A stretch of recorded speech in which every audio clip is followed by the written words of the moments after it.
మన దేవుడు గొప్ప దేవుడు. ఎంతమంది నమ్ముతున్నారండి? స్తోత్రం చెప్దాం. హల్లెలూయా. ఎంత గొప్పవాడు! మనకన్నా గొప్పవాడా అండి? చాలా గొప్పవాడు కదా. మన సమస్యల కన్నా గొప్పవాడా? చెప్పండి. చాలా గొప్పవాడు. మన శత్రువు కన్నా గొప్పవాడా? చాలా గొప్పవాడు. వర్ణించగలిగినంత గొప్పవాడా? వర్ణించడానికి సరిపోనంత మాటలు సరిపోవు, మన జీవితం సరిపోదు మన దేవుని గణపరచడానికి, స్తుతించడానికి, వర్ణించడానికి. ఈ ఉదయకాల సమయంలో దేవుని వాక్యంలో ఒక 3 ప్రాముఖ్యమైన అంశాలు లేఖనముల నుండి మీతో మాట్లాడాలని ఆశపడుతున్నాం. మొట్టమొదటి అంశము గొప్ప వెలుగు. చెప్పండి, గొప్ప వెలుగు. రెండవ అంశము గొప్ప నిమ్మళం. చెప్తారా? గొప్ప నిమ్మళం లేదంటే గొప్ప నెమ్మది. మూడవ అంశము గొప్ప అభివృద్ధి. చెప్పండి. 3 గొప్పే. మొట్టమొదటి అంశం ఏంటండి? గొప్ప వెలుగు. రెండవ అంశము గొప్ప నెమ్మది. మూడవ అంశము గొప్ప అభివృద్ధి. యెషయా గ్రంథము 9వ అధ్యాయము 2వ వచనం అందరం కలిసి చదువుకుందాం. Isaiah chapter 9:2. యెషయా గ్రంథము 9వ అధ్యాయము 2వ వచనము అందరం కలిసి చదువుకుందాం. చీకటిలో నడుచు జనులు గొప్ప వెలుగును చూచుచున్నారు, మరణ ఛాయగల దేశ నివాసుల మీద వెలుగు ప్రకాశించును. చీకటిలో నడుచు జనులు గొప్ప, those who walk in the darkness have seen a great light అనే మాట ఉందండి. గ్రేట్ లైట్, గొప్ప వెలుగు. ఇది ఎవరిని గురించి వ్రాయబడిన మాట అని మనం ఆలోచన చేస్తే, యెషయా అనే ప్రవక్త ద్వారా యేసుక్రీస్తు ప్రభువారిని గూర్చి చెప్పబడిన ఒక శ్రేష్టమైన ప్రవచనము. This is a prophecy concerning మెస్సాయా. This is a prophecy concerning Jesus Christ. యేసుక్రీస్తు ప్రభువారిని గూర్చి చెప్పబడిన ప్రవచనము. యేసుక్రీస్తు ప్రభువారు ఈ లోకానికి గొప్ప వెలుగుగా వచ్చారు. చీకటిలో నిండిన మానవాళిని, చీకటితో నిండిన ఈ భూమిని ఆయన వెలుగుమయం చేయడానికి ఈ లోకానికి గొప్ప వెలుగుగా యేసుక్రీస్తు ప్రభువారు దిగి వచ్చారు. అందుకే యేసయ్య ఈ లోకంలో జీవించిన కాలంలో ఆయన ప్రవచనాల యొక్క నెరవేర్పుగా ఈ లోకంలోకి వచ్చినట్లుగా, లేఖనాలు నెరవేరినట్లు ఇలాగూ జరిగెను అనే మాట కూడా సువార్తలలో ఆయా ప్రాంతాల్లో మనం గమనిస్తాం. మత్తయి సువార్త 4వ అధ్యాయము 16వ వచనంలో మనం చూసినట్లయితే అక్కడ యేసయ్య ఇదే ప్రవచనాన్ని, అంటే యెషయా గ్రంథంలో మనం చదువుకున్న ప్రవచనం యొక్క మాట నెరవేరడము యేసుక్రీస్తు ప్రభువారిలో ఎలా జరిగిందో మత్తయి సువార్త 4వ అధ్యాయం 16వ వచనం చూడండి. నజరేతు విడిచి జెబూలూను నఫ్తాలి అను దేశముల ప్రాంతములలో సముద్ర తీరమందలి కపెర్నహూమునకు వచ్చి కాపురముండెను. జెబూలూను దేశమును నఫ్తాలి దేశమును యొర్దానుకు ఆవలనున్న సముద్ర తీరమున అన్యజనులు నివసించు గలిలయు చీకటిలో కూర్చుండి ఉన్న ప్రజలను గొప్ప వెలుగును చూచిరి. మరణ ప్రదేశములోను మరణ ఛాయలోను కూర్చుండి ఉన్న వారికి వెలుగు ఉదయించెనని ప్రవక్త అయిన యెషయా ద్వారా పలుకబడినది నెరవేరునట్లు ఇలాగు జరిగెను. యేసయ్య కపెర్నహూము అనే ప్రాంతంలో నివసించారంట. దైవజనులు జాన్ వెస్లీ గారు కూడా మొన్న ఆదివారము మొదటి ఆరాధనలో కపెర్నహూము అనే పట్టణాన్ని గురించి చెప్తూ, ప్రపంచంలో చాలా పట్టణాలు ఉన్నాయి, కానీ ఒకే ఒక పట్టణానికి యేసుక్రీస్తు ప్రభువారి యొక్క పట్టణము అనే పేరుంది అనే మాట చెప్పారు. మేము రీసెంట్గా హోలీ ల్యాండ్ టూర్లో ఇజ్రాయెల్ దేశం వెళ్ళినప్పుడు ఆ ప్రాంతాన్ని చూడడానికి దేవుడు కృప చూపించారు. ఆ పట్టణం బయట ఒక బోర్డు ఉంటుందండి, కపెర్నహూమ్ ద టౌన్ ఆఫ్ జీసస్. యేసుక్రీస్తు ప్రభువారి యొక్క పట్టణము అని కపెర్నహూము పట్టణానికి పేరు. కారణం ఏంటంటే యేసుక్రీస్తు ప్రభువారు ఆ ప్రాంతంలో ఆయన నివసించారు, ఆ ప్రాంతంలో ఆయన సంచరించారు. అయితే యేసుక్రీస్తు ప్రభువారిలో చీకటిలో మరణ ఛాయలో ఉన్న వారికి గొప్ప వెలుగు కలిగెను అనే ప్రవచనము యేసుక్రీస్తు ప్రభువారిలో నెరవేరింది. ఈ ప్రపంచంలో జీవిస్తున్న ప్రజలు చాలామంది అనుకుంటారు అజ్ఞానము అంధకారం అని. నిజమే, అజ్ఞానంలో ఉన్నంతసేపు అంధకారంలో ఉన్నట్లే. అయితే ఏ రకమైన జ్ఞానాన్ని పొందుకుంటే మనం వెలుగులోనికి వచ్చినట్లు చాలామంది అనుకుంటారు.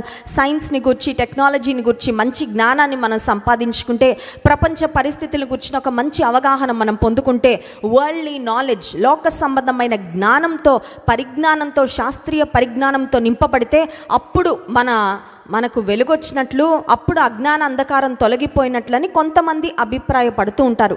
కానీ వాస్తవం ఏంటి అని మనం ఆలోచన చేస్తే దేవుని గూర్చిన అవగాహన, దేవుని గూర్చిన అనుభవ జ్ఞానము లేని వారు ఈ లోక సంబంధంగా ఎంత జ్ఞానాన్ని పొందుకున్నా, ఈ లోక సంబంధంగా ఎంత శ్రేష్టమైన విద్యను అభ్యసించినా వారు ఖచ్చితంగా అజ్ఞాన అంధకారంలోనే ఉన్నారు అనే మాట గుర్తించాలి. ఈ ఉదయకాల సమయంలో మందిరంలో కూర్చున్న మనము సామాన్యులం అయిండొచ్చు. Probably we may not be very highly educated. ఒకవేళ లోక సంబంధంగా చాలా పెద్ద డిగ్రీలు మన పేరు వెనకాల ఉండకపోవచ్చు, లోక సంబంధంగా పెద్దగా జ్ఞానం మనకు లేకపోవచ్చు. కానీ పరిశుద్ధ దేవుని గుర్చిన అనుభవ జ్ఞానము, పరిశుద్ధ దేవుని గుర్చిన అవగాహన మనం కలిగి ఉంటే మనం నిశ్చయంగా ధన్యులమండి. అలా ధన్యులు అనుకున్న వారు ఒకసారి స్తోత్రం చెప్దాం. హల్లెలూయా.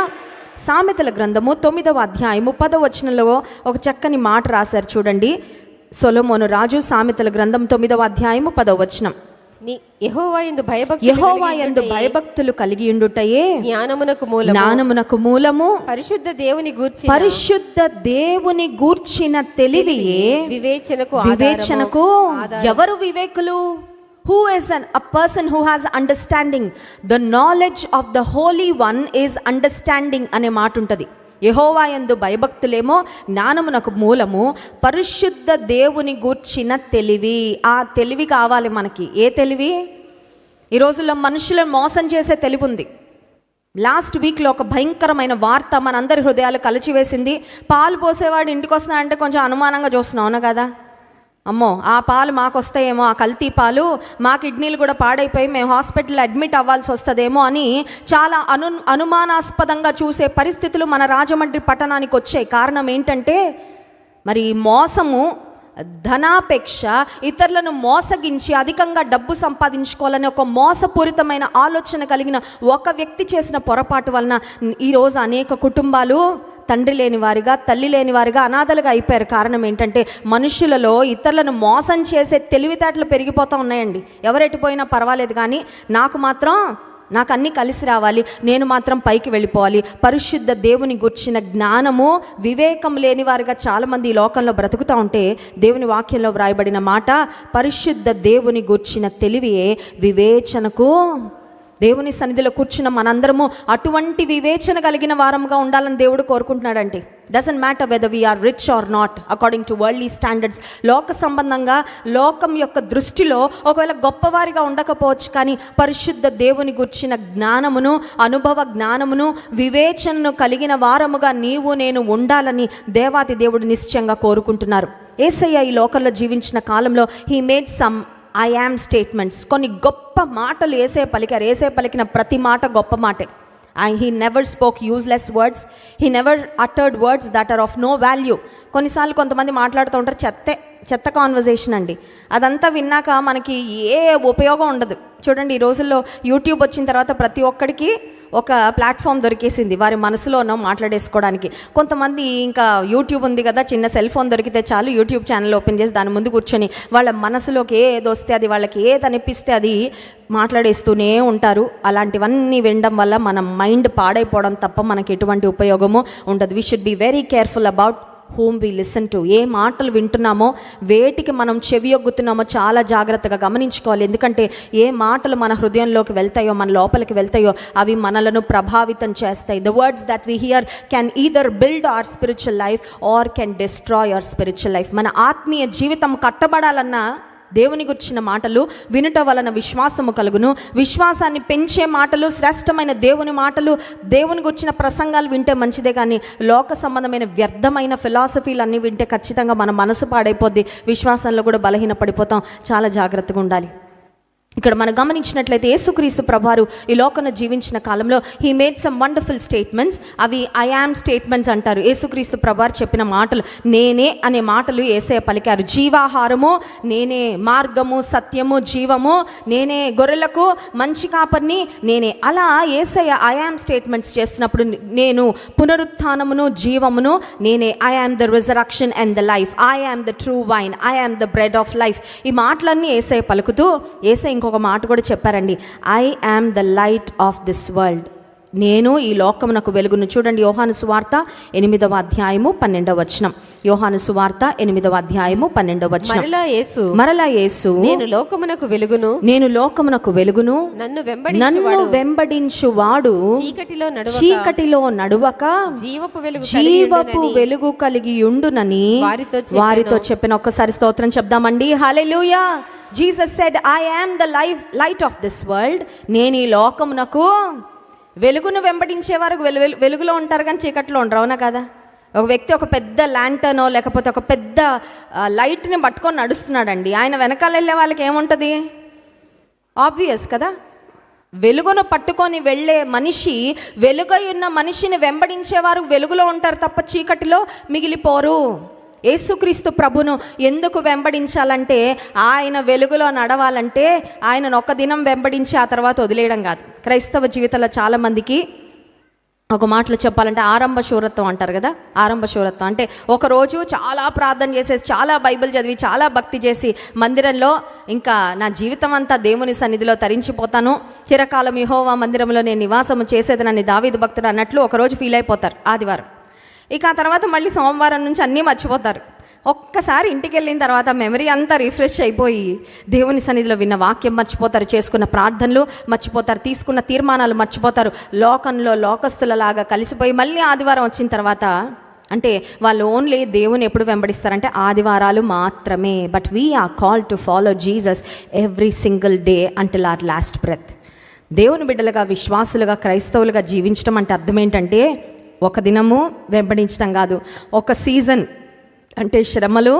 కొంతమంది చూడండి, లెంట్ సీజన్ రాగానే అప్పుడు చేసినంత భక్తి ఇంకెప్పుడు.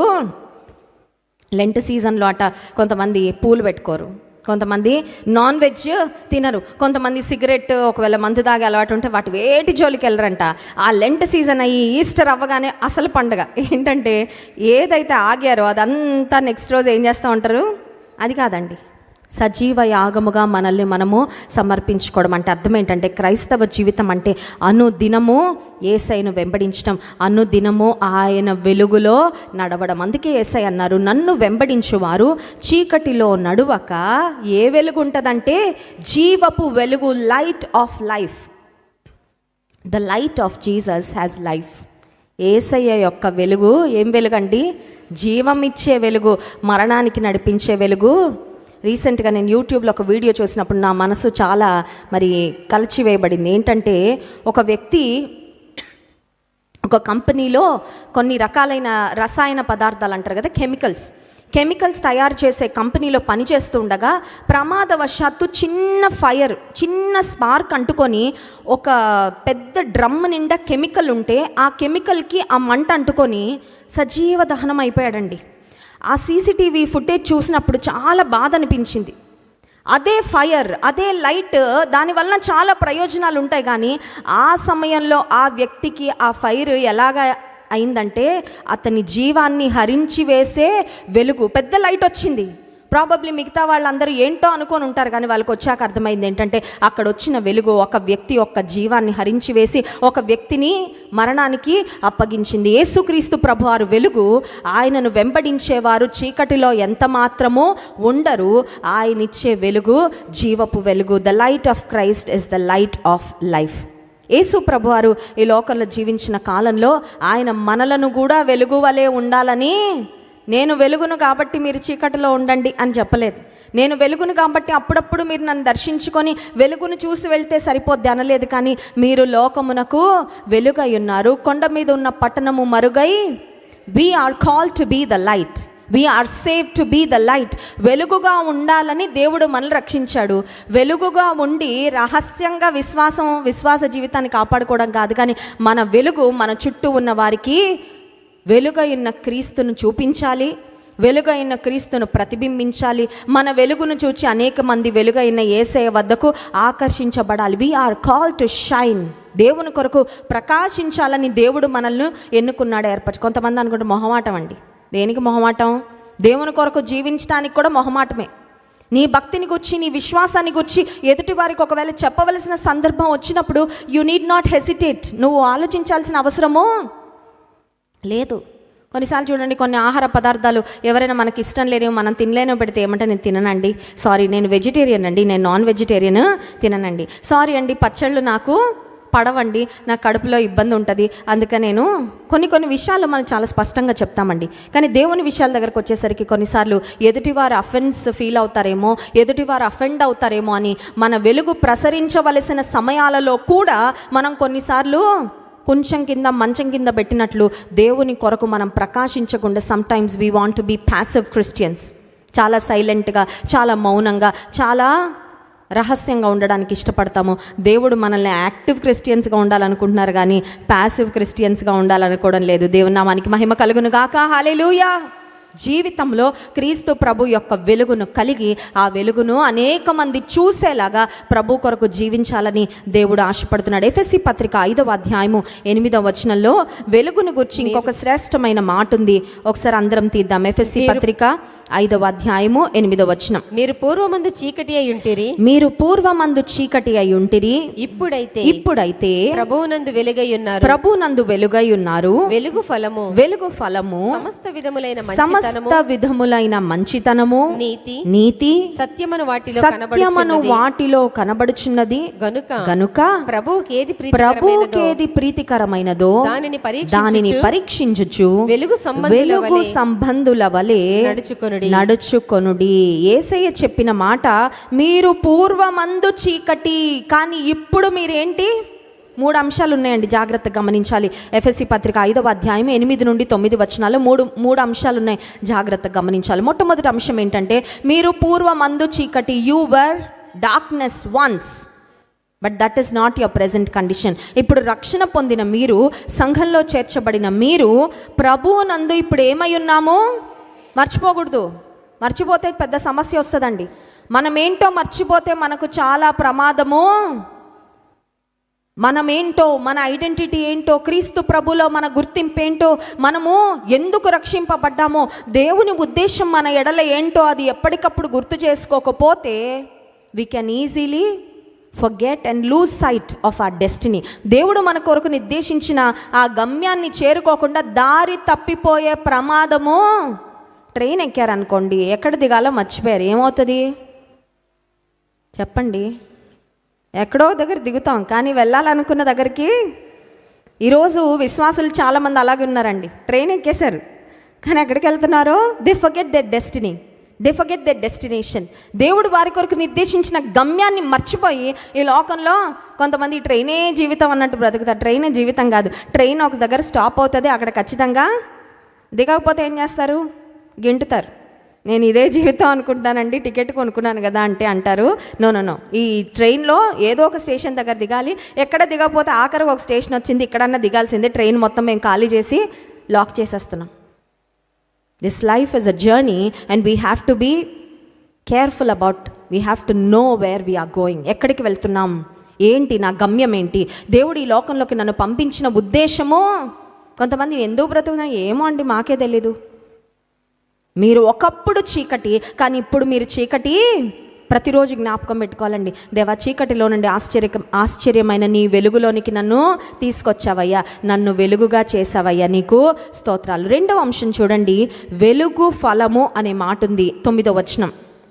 వెలుగు ఫలము సమస్త విధములైన మంచితనము, నీతి, సత్యమను వాటిలో కనబడుచున్నది. ఆత్మ ఫలము తెలుసు మనకి, తెలుసా తెలీదా? We know about the fruit of the spirit. దేవుని ఆత్మను, పరిశుద్ధాత్మను కలిగిన వారు ఏ ఫలము ఫలిస్తారో మనకు తెలుసు. గలతీ 5:22 ఆ మాటలు ఉంటాయి. ప్రేమ, సంతోషము, సమాధానము, దీర్ఘశాంతము, దయాళుత్వము, మంచితనము, విశ్వాసము, సాత్వికము. We are called to bear fruit. ఫలం ఫలించాలని చెట్టేసుకున్నారండి, అసలు ఫలాలే రావట్లేదు. ఏమనిపిస్తుంది? చెట్టు అనవసరంగా వేసాను అనిపిస్తుంది, అవునా కదా? దేవుడు మనల్ని ఈ లోకంలో నాటారు ఎందుకంటే ఫలించాలని. ఏ ఫలం ఫలించాలి? ఆత్మఫలం ఫలించాలి. వెలుగులోనికి నడిపించారు. ఒకప్పుడు చీకటి, ఇప్పుడు వెలుగుగా చేశారు. ఎందుకంటే వెలుగు ఫలము ఫలించడానికి. What is the fruit of light? వెలుగులో ఉన్నవారు, వెలుగు సంబంధులు ఎటువంటి ఫలాన్ని ఫలిస్తారంటే 3 అంశాలు ఉన్నాయి. మొట్టమొదటి అంశము మంచితనము. ఈ రోజుల్లో మంచితనం కూడా కరువైపోతుంది, చెడుతనం ఎక్కువైపోయింది, చెడ్డ వాళ్ళు ఎక్కువైపోయి మంచి వాళ్ళు అరుదుగా కనబడుతున్నారు. అవునా కదండి? మంచి వాళ్ళు మట్టిలో మాణిక్యాల్లాగా అక్కడక్కడ మినుకు అంటున్నారు. అవునా కదండి? అందుకే ఎవరైనా మంచి పని చేస్తే పేపర్కి ఎక్కేస్తున్నారు. ఎందుకంటే మంచి పనులు చేసేవాళ్ళు బాగా, అంతేనా? చెడు పనులు చేసేవారు ఎక్కడ పడితే అక్కడ గార్బేజ్ లాగా కనబడుతున్నారు, చెత్త చెదారంలాగా ఎక్కడ పడితే అక్కడే ఉన్నారు. మంచివారు అక్కడక్కడ మట్టిలో మాణిక్యాల్లా మెరుస్తున్నారు. కాబట్టి వాళ్ళకి గవర్నమెంట్ ఏం చేస్తూ ఉంటుంది? అవార్డులు ప్రకటిస్తూ ఉంటుంది, రివార్డులు ఇస్తూ ఉంటుంది. మంచి పేరు ఉన్న వాళ్ళు కూడా చాలా తక్కువ, మంచి పనులు చేసేవాళ్ళు కూడా చాలా అరుదుగా. కానీ దేవుని బిడ్డలుగా మనం కొన్నిసార్లు కొంతమందిని గురించి వాళ్ళు చాలా మంచివారండి, మీకు ఆ పేరు ఉంటే దేవునికి స్తోత్రం, ఎందుకంటే మీరు వెలుగు ఫలం ఫలిస్తున్నారు కాబట్టి. హల్లెలూయా. వెలుగు ఫలం ఏంటంట?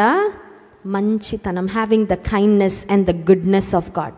మంచివారు అంటే అర్థం ఏంటంటే వాళ్ళకి ఎదుటివారు చెడు చేసినా వాళ్ళు తిరిగి ఏం చేస్తారు? కష్టం అండి. కష్టమా సులభమా? చెడుకి చెడు చేయడం చాలా సులభం, మంచికి చెడు చేయడం ఇంకా సులభం. అలాంటి వాళ్ళు ఎక్కువ మంది ఉన్నారు ప్రపంచంలో. కానీ చెడుగుని కొన్నిసార్లు పొందుతూ కూడా, even after receiving the bad from others, when we still decide to be good. దేవుడు మంచివాడు, ఆయన మంచితనాన్ని నేను పొందుకున్నా, నేను మంచిగానే ఉంటా, ఎదుటివారు ఎలా ఉన్నా నాకు అక్కర్లేదని ప్రభు యొక్క మంచితనాన్ని మన జీవితంలో ప్రతిబింబిస్తూ ఉంటే అది వెలుగు ఫలము.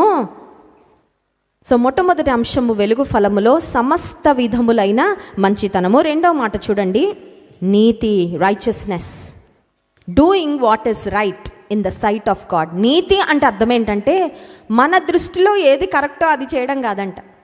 మన దృష్టిలో ఏది కరెక్టో అది చేయడం అంటే ఎవరికి వారు చేసేది కరెక్ట్గానే ఉంటుంది. అవునా? ఎవరు తాము చేసే పనులని ఎవరికి వారు ఏం చేస్తూ ఉంటారంటే జస్టిఫై చేసుకుంటూ ఉంటారు, నేను చేసేది కరెక్టే అని సర్ది చెప్పుకుంటూ ఉంటారు. కానీ నీతి కలిగి బ్రతకడం అంటే అర్థం ఏంటంటే దేవుని దృష్టిలో ఏది సరి అయినదో అది doing what is right in the sight of God, living a righteous life. దేవుని వాక్యంలో నీతిమంతులుగా బ్రతికిన వారు ఉన్నారండి, ఉన్నారా లేదా? కష్టం అండి, ఉన్నారు. కానీ కష్టం కానీ అసాధ్యమైతే కాదు. దేవుని ద్వారా సాక్ష్యం పొందిన నీతిమంతులుగా బ్రతికిన వారు దేవుని వాక్యంలో ఉన్నారు. ఆ తరంలో ఆ కాలంలో ఉంటే ఈ తరంలో నీవు నేను కూడా క్రీస్తు రక్తం చేత కడగబడి ఆయన ఆత్మశక్తి ద్వారా ఈ పాప లోకంలో నీతిమంతులుగా జీవించటము ఖచ్చితంగా దేవుని కృప ద్వారా సాధ్యమే. దేవుని నామానికి మహిమ కలుగును గాక. మొట్టమొదటి అంశము వెలుగు ఫలములో సమస్త విధములైన మంచితనము, రెండవది నీతి, మూడవది ఏంటండి? సత్యము, యథార్థత. ఇది కూడా చాలా కరువైపోతుందండి. ఇంటిగ్రిటీ, యథార్థత. లేనిది ఉన్నట్లుగా చెప్పడం, లేనిది ఉన్నట్లుగా చూపించటము ఈ లోకంలో చాలా ఎక్కువైపోతూ ఉంది. ఒరిజినాలిటీ చాలా తక్కువైపోతూ ఉందండి. There is lot of fake things coming up కదా. లేనివి ఉన్నట్లుగా, అవాస్తవాలు వాస్తవాలుగా చూపించేవాళ్ళు, బ్రతికేవారు చాలామంది ఈ ప్రపంచంలో కనబడుతూ ఉన్నారు. సత్యము అంటే ఒక మాటలో చెప్పాలంటే ఓల్డ్ ఫ్యాషన్ అయిపోయింది. అవునా కదా? సత్యంగా ఉంటే, యథార్థంగా ఉంటే వాళ్ళని ఎలా చూస్తున్నారంటే వీళ్ళకి బతకడం చేత కాదండి అన్నట్లు చూస్తున్నారండి నేటి ప్రపంచంలో. But we're called to follow the truth. సత్యమైన దేవుని వెంబడిస్తూ మరి మన జీవితాలలో యథార్థత కలిగి మనము బ్రతకాలని దేవాది దేవుడు మన నుండి కోరుకుంటున్నారు. సో మొట్టమొదటి అంశము, ఒకప్పుడు మనం చీకటి, ఇప్పుడు దేవుడు మనల్ని వెలుగుగా చేశారు. రెండవది, దేవుడు మనల్ని వెలుగుగా ఎందుకు చేశారంటే వెలుగు ఫలము ఫలించటానికి. మూడవ అంశము 10వ వచనం చూడండి, గనుక ప్రభువుకి ఏది ప్రీతికరమైనదో దానిని పరీక్షించుచు వెలుగు సంబంధుల వలె నడుచుకొనుడి. చిల్డ్రన్ ఆఫ్ లైట్ అనే మాట వెలుగు సంబంధులని తెలుగులో ఉంది, ఇంగ్లీష్ బైబిల్లో children of light, God's children, దేవుని పిల్లలు. మీరు దేవుని పిల్లల వలె ప్రభువును పోలి నడుచుకోండి అనే మాట వాక్యంలో చూస్తామండి. దేవుని పిల్లలు అనే మాట మనకు ఎక్కువగా మనం వింటూ ఉంటాము, మనం ఎక్కువగా చదువుతుంటాం. కానీ ఇక్కడ లేఖనంలో వ్రాయబడిన మాట ఏంటంటే వెలుగు సంబంధుల వలె నడుచుకోండి. ఇంగ్లీష్ బైబిల్లో ఉంది వెలుగు యొక్క పిల్లల్లాగా. వెలుగును అనుసరించి నడుచుకునే బిడ్డలు ఏం చేస్తారు అని ఆలోచిస్తే, ప్రభువుకి ఏది ప్రీతికరమైనదో దాన్ని పరీక్షిస్తూ, knowing what is acceptable in God's sight. నాకేది అనిపిస్తుందో అది చేసేసి బ్రతకడం, అది కాదు వెలుగు సంబంధుల వలె నడుచుకోవడం అంటే. ఎవరో ఏదో సలహా ఇస్తే దాన్ని ఫాలో అయిపోయి దేవునికి ప్రీతికరమైనది నేను చేస్తున్నాను అనుకోవడం కాదట వెలుగు సంబంధుల వలె నడుచుకోవడం అంటే. ప్రభువుకు ఏది ప్రీతికరమైనదో, నా దేవునికి ఇది ఇష్టమేనా, నా దేవునికి ఇది అంగీకార యోగ్యమేనా, నా దేవుడు మెచ్చుకుంటాడా, మనుషులు మెచ్చుకోపోయినా పర్వాలా, మనుషులు శబాష్ అనకపోయినా పర్వాలా, మనుషులు చప్పట్లు కొట్టకపోయినా పర్వాలా, మనుషులు ఒకవేళ నన్ను ద్వేషించినా పర్వాలా, కానీ దేవునికి ప్రీతికరమైనదైతే that is what I'm going to do. నేను అదే చేస్తా, అదే నాకు కావాలి, అదే నా బిడ్డల కొరకు నేను కోరుకునేది అనే హృదయముతో ఎవరు ఉంటారో వారు వెలుగు సంబంధుల వలె నడుచుకునేవారంట. దేవుని వాక్యంలో వ్రాయబడిన మాట, చీకట్లో నివసించేవారు గొప్ప వెలుగును. పాత నిబంధన గ్రంథంలో దేవుని యొక్క గొప్ప వెలుగు, మెస్సియా రాక కొరకు, ఆయన ప్రత్యక్షత కొరకు వారు ఎదురు చూస్తూ వచ్చారు. కానీ మనకైతే గొప్ప వెలుగైన యేసయ్య లోకానికి వచ్చి ఆయన మనల్ని వెలుగుమయం చేసి ఇప్పుడు అంటున్నారు, వెలుగు సంబంధుల వలె. పామును గురించి మనం ఆలోచన చేస్తే, లైటే కానీ పాము ఏమైపోతూ ఉంటుందండి, goes into the dark, పారిపోద్ది. ఎందుకంటే వెలుగున్న చోట పాము ఉండలేదు. నీవు నేను కూడా పాపాన్ని ప్రోత్సహించే వారముగా, పాపములో జీవించే వారముగా, పాపములో ఆనందించే వారముగా, పాపాన్ని సమర్థించే వారముగా ఉన్నామంటే మనం ఇంకా చీకటిలో, అంధకారంలో, మరణ ఛాయలో ఉన్నట్లే. కానీ దేవుడు మనల్ని ఎందుకు పిలిచాడంటే, పాపము నుండి విడుదల చేసి, పాపము నుంచి విముక్తినిచ్చి, పాప బంధకాలను త్రెంచివేసి వెలుగు సంబంధుల వలె వెలుగు ఫలము ఫలించడానికి దేవుడు మనల్ని నడిపించారు. ఈ ఉదయకాల సమయంలో రక్షణ పొందిన మనము గొప్ప వెలుగును చూచాము, గొప్ప వెలుగును పొందుకున్నాము. గొప్ప వెలుగుగా ఈ లోకంలో మన ప్రభు యొక్క వెలుగును ప్రసరించవలసిన వారంగా ఉంటున్నాం. రెండవ అంశము గొప్ప నిమ్మళం, great calm or great peace. Mattayi సువార్త 8వ అధ్యాయము 23వ వచనం నుండి 27వ వచనం వరకు మార్చి చదువుకుందాం. అందరు బైబిల్స్ తెరవండి. మత్తయి సువార్త 8వ అధ్యాయము 23వ వచనం నుండి 27వ వచనం వరకు మార్చి చదువుకుందాం. ఆయన దోణి ఎక్కినప్పుడు ఆయన శిష్యులు ఆయన వెంట వెళ్ళిరి.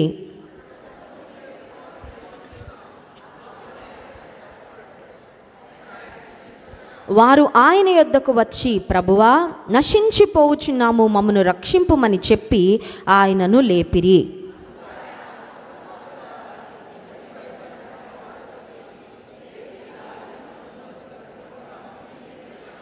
ఆ మనుష్యులు ఆశ్చర్యపడి, ఈయన ఎట్టివాడో, ఈయనకు గాలియు సముద్రమును లోబడుచున్నవని చెప్పుకొనిరి. యేసుక్రీస్తు ప్రభువారు దోణి ఎక్కిన సందర్భాలలో He traveled on the Sea of Galilee. గలిలయ సముద్రం మీద యేసయ్య చాలా ప్రయాణాలు చేశారు. వాటిలో ఒక ప్రయాణం ఇది. మన జీవితం కూడా ప్రయాణమే, కరెక్టా కదా? జీవితంలో చాలా ప్రయాణాలు చేస్తాంలేండి. పక్క ఊరికి వెళ్తాం, లేకపోతే పక్క ప్రాంతాలకు వెళ్ళడానికి చాలా ప్రయాణాలు చేస్తుంటాం. కానీ but life it self is a journey. ఈ జీవితమే ఒక ప్రయాణం. యేసుక్రీస్తు ప్రభువారు కూడా తన శిష్యులతో పాటు దోణి ఎక్కారంట. 23వ వచనం, యేసయ్య తన శిష్యులతో పాటు దోణి ఎక్కారు. యేసయ్య శిష్యులతో పాటు దోణి ఎక్కగానే శిష్యుల మైండ్ సెట్ ఎలా ఉంటుంటుందో చెప్పమంటారా? యేసయ్య ఉన్నాడుగా, దర్జాగా ఉండొచ్చు, ఇంకా మనకి ఏ ప్రాబ్లము ఉండదు. వాళ్ళ మైండ్ ఎలా సెట్ చేసుకొని ఉంటారంటే, యేసయ్య ఉన్నారు కాబట్టి మనకి ఏ సమస్య. చూడండి, ఫ్రెండ్స్ గ్రూప్ ఉన్నప్పుడు ఫ్రెండ్స్ గ్రూప్లో ఒకళ్ళు ఉంటారు, ప్రతిదానికి డబ్బులు ఇచ్చేవాళ్ళు కదా, స్పాన్సర్స్ అంటారు వాళ్ళని కదండి. అలాంటి స్పాన్సర్స్ ఉన్నప్పుడు అందరూ వాళ్ళతోనే వెళ్ళడానికి ఇష్టపడతారు. ఎందుకంటే బజ్జీలు వాళ్ళే స్పాన్సర్ చేస్తారు, ఆ తర్వాత టీ వాళ్ళే స్పాన్సర్ చేస్తారు, ఆ తర్వాత చికెన్ బిర్యానీ కూడా వాళ్ళే స్పాన్సర్ చేస్తారు. కాబట్టి వాళ్ళ చుట్టూ ఎప్పుడు ప్రజలు ఎక్కడైనా బిల్లు కట్టాలంటే అందరూ సైలెంట్గా ఉంటారు. ఆ ఒక ఆయన ఉంటాడు చూస్తారు, ఆ స్పాన్సర్, ఆయన ఏం చేస్తారంటే కార్డు తీసి ఆ కార్డు స్వైప్ చేయగానే చక్కగా మిగతా వాళ్ళందరూ హ్యాపీ. యేసుక్రీస్తు ప్రభువారు వారితో పాటు దోణి ఎక్కగానే I'm sure the disciples were very relaxed. శిష్యులు అనుకున్నారు, యేసయ్య మనతో ఉంటే ఆయన ముట్టుకున్న వారి రోగాలు పోతున్నాయి, ఆయన మాట సెలవిగానే వ్యాధులు పోతున్నాయి. ఆయనకు అసాధ్యమైంది ఏది లేదు కాబట్టి ఆయన మాతో ఉన్నారు కాబట్టి ఇక మాకు ఏ సమస్య రాదు అనుకున్నారు. But contrary to their expectations something happened. వారి యొక్క అంచనాలకు విభిన్నంగా సమస్య వచ్చింది. విశ్వాస జీవితంలో కూడా చాలాసార్లు మనకు అలాగే అవుతూ ఉంటుందండి. మనం వేసుకొని అంచనాలు ఒక రకంగా ఉంటాయి, మన తలంపులు ఒక రకంగా, మన ఎక్స్పెక్టేషన్స్ ఒక రకంగా ఉంటాయి. ఒక్కొక్కసారి మనం వేసుకున్న ఆలోచనలకు వాస్తవం మొత్తం తారుమారైపోద్ది అనమాట, అప్సైడ్ డౌన్. శిష్యులు యేసయ్య వారితో పాటు దోనెక్కిన తరువాత 24వ వచనం చూడండి. అంతటా సముద్రం మీద తుఫాను లేచినందున ఆ దోనె అలల చేత కప్పబడెను. అప్పుడు ఆయన నిద్రించుచుండగా అలల చేత కప్పబడిపోయిందంట. అంటే చిన్న వర్షం కాదండి, చిన్న తుఫాను కాదు. They were affected. వాళ్ళు సఫర్ అవుతున్నారా లేదా? వారితో పాటు యేసయ్య ఉన్నారు, యేసయ్య కూడా సఫర్ అవుతున్నారా లేదా? వీళ్ళు ఏమనుకున్నారు, దోనెక్కినప్పుడు మేము ఎక్కగానే యేసయ్య కూడా మాతో ఉన్నారు కాబట్టి అసలు ఫస్ట్ థింగ్ తుఫానే రాదు, కానీ వచ్చింది. నెక్స్ట్ ఏమనుకుంటారు, తుఫాన్ అలా స్టార్ట్ అవగానే ఫస్ట్ డ్రాప్ పడగానే యేసయ్య ఆగు అనగానే ఆగిపోద్ది. మనం అదే కదా కోరుకునేది. వర్షం రాగానే ఏమంటాం, గొడుగుదండి మా అబ్బాయి తడవకూడదు, మా అమ్మాయి తడవకూడదు, గొడుగు తీసుకురండి. తల్లిదండ్రులుగా మనం మన పిల్లలతో ఉన్నప్పుడు వాళ్ళకి ఏ కష్టం రాకుండా చూసుకునే బాధ్యత మనది. ఇప్పుడు శిష్యులు కూడా అనుకుంటా ఉన్నారు, స్టార్ట్ అయింది కానీ యేసయ్య వెంటనే God will do something about it, Yesayya ఏదో ఒకటి చేసేస్తారు, మనకి ఇంకా ఇబ్బంది ఉండదు అనుకుంటే, but Jesus was quiet. Yesayya ఏం చేస్తున్నారండి, నిద్రిస్తా అంటే ఆయనకు మెలకువ రాలేదా? నిద్ర లేపాలండి యేసయ్యని ఎవరైనా, ఆయన లేపక్కర్లేదు. ఎందుకంటే ఆయన కునుకక నిద్రపోక శరీరంలో యేసయ్య ఉన్నారు కాబట్టి అలసిపోయి పడుకున్నారు. కానీ ఆయన సర్వాధికారి అయిన దేవుడు, he doesn't need rest actually, కానీ దేహంలో ఆయన ఉన్నారు కాబట్టి పడుకున్నారు. ఇప్పుడు ఆయన నిద్రిస్తూ ఆయన ఎందుకు సైలెంట్గా ఉన్నారంటే, he wanted to see their reaction. సడన్గా ఆయన హెల్ప్ చేయలేక కాదు, చేసే మనస్సు లేక కూడా కాదు, కానీ శిష్యులు ఎలా స్పందిస్తారో యేసయ్య చూడాలని. అంటే శిష్యులకి గలిలయ సముద్రంలో ఓడలో దేవుడు ఒక పరీక్ష పెడుతున్నాడు అనమాట. ఏం పెట్టారండి? మనకు కూడా పరీక్షలు పెడతారు దేవుడు. రాశారా పరీక్షలు? నేను రాశానండి ఈ మధ్య ఒక పరీక్ష రాశా, పెద్ద పరీక్ష. ఏం పరీక్ష? సివిల్స్ పరీక్ష కాదు, విశ్వాస జీవితంలో పరీక్షలు వస్తాయి. బహుశా మీలో కొంతమంది ఇప్పుడు పరీక్ష రాస్తానే వచ్చారేమో మందిరానికి కదండి. యేసయ్య శిష్యులకు దోనెలో పెట్టారు పరీక్ష. ఏం పరీక్ష అంటే వారి విశ్వాసానికి ఒక పెద్ద. ఇప్పుడు యేసయ్య దోనెలో ఏం చేస్తున్నారంటే, ఆయన నిద్రిస్తూ ఉన్నారు. హీ డిడ్ నాట్ రియాక్ట్, స్పందనే లేదు. కొన్నిసార్లు సమస్య స్టార్ట్ అయ్యి రోజులు గడుస్తూ ఉంటుంది, నెలలు గడుస్తూ ఉంటే యేసయ్య అసలు స్పందించరు. అసలు ఉన్నారా లేదా యేసయ్య? ప్రార్థన వింటున్నారా? ఏంటి ప్రాబ్లం ఎక్కడ మనకు అర్థం కాదండి కొన్నిసార్లు. ఆ తర్వాత ఏం జరిగిందో చూడండి, 25వ వచనం. వారు ఆయన యొద్దకు వచ్చి, ప్రభువా, నశించిపోవుచున్నాము, మమ్మను రక్షించుమని చెప్పి ఆయనను లేపిరి. We are perishing Lord, we are perishing, నశించిపోతున్నాం. వాళ్ళ నోటి నుంచి వచ్చిన మాటే వారి ఆత్మీయ స్థితిని పట్టిందా పెట్టలేదా? నశించిపోతున్నామంటే జీవాధిపతి ఉంటే నాశనం వస్తుందా?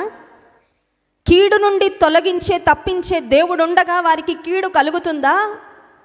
మరణించిన వారిని సైతం లేపిన యేసయ్య ఉంటే వారికి నాశనం రానిస్తాడా? కానీ వాళ్ళు ఏమనుకుంటున్నారంటే, మేము కాపాడే దేవుడు ఉండగా నశించిపోయే ఛాన్సే లేదు. కానీ వారి విశ్వాసం అడుగంటిపోయిందండి. ఏం అడుగంటిపోయింది? రెయిన్ డ్రాప్లెట్స్, తుఫాను పడుతూ ఉండగా విశ్వాసం అంతా పోతూ ఉందండి. కొన్నిసార్లు చూడండి, కొంతమంది కొన్ని రకాల రంగులు పూసుకుంటారు. గాంధీ తాతలను చూసారా మీరు? కొంతమంది గాంధీ తాతలాగా రెడీ అవుతారు చూసారా, ఫుల్ పెయింటింగ్ వేసుకొని అలా నిలబడతారు. వాడు సడన్గా కుండపోతే వర్షం వచ్చింది అనుకోండి, ఏం చేస్తాడు? పారిపోయి దాక్కుంటాడు, ఎందుకంటే వాడి పెయింటింగ్ అంతా పోద్ది. కొన్నిసార్లు మన విశ్వాసం అలా పై పోతల్లాగా ఉంటుంది.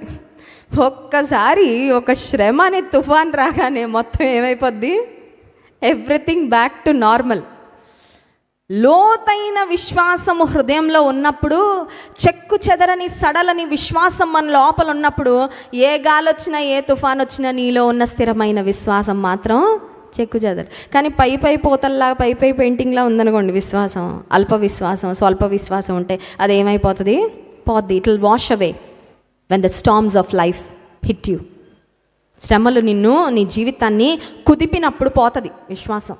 ఇప్పుడు వీరు కేక వేస్తున్నారు ఏమనంటే, ప్రభువా మేము నశించిపోవచ్చున్నాము, నీకు యేసయ్య చెప్పిన మాట చూడండి 26వ వచనం. అందుకు ఆయన అల్ప విశ్వాసులారా, టైటిల్ వచ్చిందండి. ఏం టైటిల్? అల్ప. నేను కూడా పొందుకొని ఉంటాను చాలాసార్లు ఆ టైటిల్ యేసయ్య దగ్గర. మరి మీరు పొందుకున్నారు లేదు నాకు తెలియదు. కొన్నిసార్లు జీవితంలో మన స్పందన మనకు అలాంటి పెద్ద పెద్ద టైటిల్స్ పట్టుకొస్తుంది. ఏ టైటిల్? బలా నమ్మకమైన మంచి దాసుడా అని నమ్మకంగా జీవించిన వారికి వేసే ఒక బిరుదు ఇస్తాడంట. కానీ అల్ప విశ్వాసంతో ఉన్న వాళ్ళని ఏమంటాడండి? పర్లేదులే, యు ఆర్ గెటింగ్ బెటర్ అని అండు, అల్ప విశ్వాసనే అంటాడు. ఎందుకంటే the Bible May hurt you with the truth but it will never comfort you with a లై. దేవుని వాక్యం దగ్గరకు వచ్చినప్పుడు మన ఉన్న స్థితిని ఉన్నట్లే చూపించి మనకు బాధ కలిగించిన మనల్ని అబద్ధాలు చెప్పి దేవుడు అలా ఆదరణ కలిగించాడంట. Sometimes we want to be very nice కదండి, నైస్గా ఉండాలి, ఎవరిని బాధ పెట్టకూడదు అనుకొని దేవుణ్ణి మాత్రం చాలా బాధ పెట్టేస్తుంటాం. Let's stop being nice but start being right. నైస్గా ఉండడం కాదండి మన గోల్, సరిగ్గా యథార్థత, వెలుగు ఫలం ఇందాక చదివాం కదా, సత్యము, సమస్త విధములైన మంచితనము, నీతి. అది అలా ఉన్నప్పుడు కొన్నిసార్లు ఇట్ మే నాట్ బీ నైస్గా ఉండదు. ఇప్పటివరకు చాలా నైస్గా ఉన్నవేమో, అంటే నైస్ అంటే బయట గురించి చెప్పట్లా, ఇతరులతో నీ డీలింగ్స్లో probably you are too nice, ఎవరిని బాధ పెట్టకూడదని నైస్గా ఉంటూ నువ్వు కాంప్రమైజ్ అయిపోతున్నావు. నీ ఆత్మీయ విలువలు వాక్యానుసారంగా బ్రతకకుండా రాజీ పడిపోతూ ఉన్నావు. But God wants you to be right rather than being nice. నేను మంచిగా ఎవరిని బాధ పెట్టకుండా రాజీ పడే జీవితం జీవిస్తాననుకుంటే దేవునికి అదొద్దు. నువ్వు సరిగ్గా కరెక్ట్గా యథార్థముగా నమ్మకంగా నీతిగా బ్రతకడం అది కోరుకుంటున్నాడు దేవుడు. ఇప్పుడు యేసుక్రీస్తు ప్రభువారు తన శిష్యులను చూసి వారికి ఒక బిరుదు ఇచ్చాడు. ఏంట బిరుదంటే, అల్ప విశ్వాసులారా ఎందుకు భయపడుచున్నారని. The storm has exposed the level of faith of the disciples. అవునా కదా? శిష్యుల యొక్క విశ్వాస పరిమాణాన్ని ఏం బయట పెట్టిందంటే తుఫాను బయట పెట్టిందా పెట్టలేదా? తుఫాన్ ఎందుకు వచ్చింది? వారి విశ్వాస పరిమాణాన్ని. మన జీవితంలో కూడా తుఫాన్లు ఎందుకు వస్తాయి తెలియదండి, త్వరగా పోవాలనే ప్రార్థన చేస్తున్నానండి. మనం అదే అనుకుంటాం కదా. బేబీ క్రిస్టియన్స్ చేసే పని అది. విశ్వాస జీవితంలో చిన్న పసిపాపల్లా ఉండేవాళ్ళు చంటి బిడ్డ ఏడవగానే ఏం కోరుకుంటుంది? పాలబుడ్డి వచ్చేయాలి, నోట్లో పెట్టే కానీ చాలు, ఇంకా హ్యాపీ. కానీ పెరుగుతూ ఉండగా నువ్వు ఆత్మీయ జీవితంలో దేవుడు నువ్వు అలా చిన్న కేకే కానీ నీకు ఏదో ఒకటి ఇచ్చేసి నిన్ను సైలెంట్ చేసాడు. ఎదుగు రాటు తేలు, విశ్వాసంలో ఎదగడం ఏంటో నేర్చుకో. Learn to become a person who has tough faith. గట్టి విశ్వాసము, బలమైన విశ్వాసం కలిగిన వ్యక్తిగా ఎదుగు. ఆ విశ్వాసం ఎప్పుడు బయటకు వస్తుందంటే, ఎంత విశ్వాసం ఉంది ఎప్పుడు బయటకు వస్తుందంటే తుఫాన్ వచ్చినప్పుడే బయటకు వస్తుంది. కానీ బయటకు వచ్చింది కదా, ఏమని వచ్చింది? అల్ప విశ్వాసులారా ఎందుకు భయపడుతున్నారు. ఏసే గాలిని తుఫానును గద్దించిన తరువాత 26వ వచనం సెకండ్ పాయింట్ అని చెప్పాను కదండి. మొదటి పాయింట్ ఏమో గొప్ప వెలుగు, రెండవ అంశము మిక్కిలి నిమ్మళమాయను. చూడండి, ఎందుకు భయపడుచున్నారని వారితో చెప్పి 26వ వచనం, లేచి గాలిని సముద్రమును గద్దింపగా మిక్కిలి నిమ్మళం. The Storm controlled. వెంటనే ఆ స్వాధీనం, యేసయ్య మాటను బట్టి ఆ తుఫాన్ అంతా అణిగిపోయింది.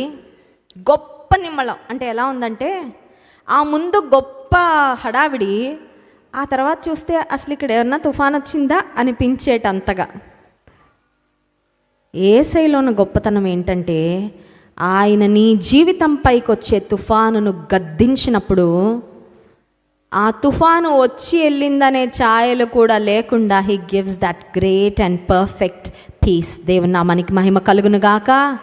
అందుకే ఈ వాక్య భాగాన్ని చదివినప్పుడు నాకు దీనికి ఒక టైటిల్ పెట్టాలనిపిస్తుంది. ఏంటా టైటిల్ అంటే a great calm after the great storm. గొప్ప తుఫాను తర్వాత గొప్ప నిమ్మళము, అది మన యేసేకే సాధ్యము. దేవుని నామానికి మహిమ కలుగును గాక. కానీ మన పరిస్థితి చెప్పమంటారండి? గొప్ప తుఫాన్ రాగానే మనం ఏమనుకుంటాం తెలుసా? This is the end of my life. ఏమనుకుంటాం? ఇది నా జీవితంలో ఆఖరు, ఇంకొక సూర్యోదయం నేను చూడను, ఇంక అయిపోయింది కదా. కొంతమంది ఊహించుకుంటూ ఉంటారు, రేపు పొద్దున పేపర్లో నా ఫోటో వచ్చేస్తుంది. ఎక్కడ అశ్రునివ్వాలని ఏదో ఉంటుంది కదా, అక్కడ వచ్చేస్తుందేమో, ఇంక అయిపోయిందేమో, ఇంక ఈ సమస్యతోనే నా జీవితము అంతమైపోతుందేమో అని నీవు అనుకుంటావేమో. కానీ దేవుడు గొప్ప తుఫాను తర్వాత ఆయన గొప్ప నిమ్మళాన్ని ఇచ్చేవాడు. నీ జీవితంలో కూడా if you are in the midst of storm today, తుఫాను మధ్యలో ఉండి ఇక్కడికి వచ్చావేమో, నిమ్మళంగా కూర్చున్నాను కానండి నా మనసు అయితే నిమ్మళంగా, కొన్నిసార్లు చాలా నిమ్మళంగా ఉండడానికి ప్రయత్నం చేస్తాం, కానీ మన లోపల మాత్రం తుఫాను చెలరేగుతూనే ఉంటుందండి. ఆలోచనలు మనకి నిద్ర పట్టనివ్వవు.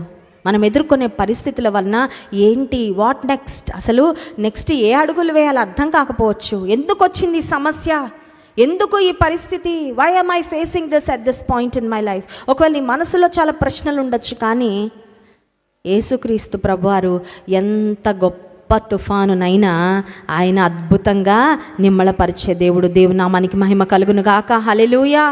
మూడవ అంశము దేవుని వాక్యంలో చూద్దాం. నిర్గమకాండము 1వ అధ్యాయము 12వ వచనం చూడండి. నిర్గమకాండము 1వ అధ్యాయము 12వ వచనం.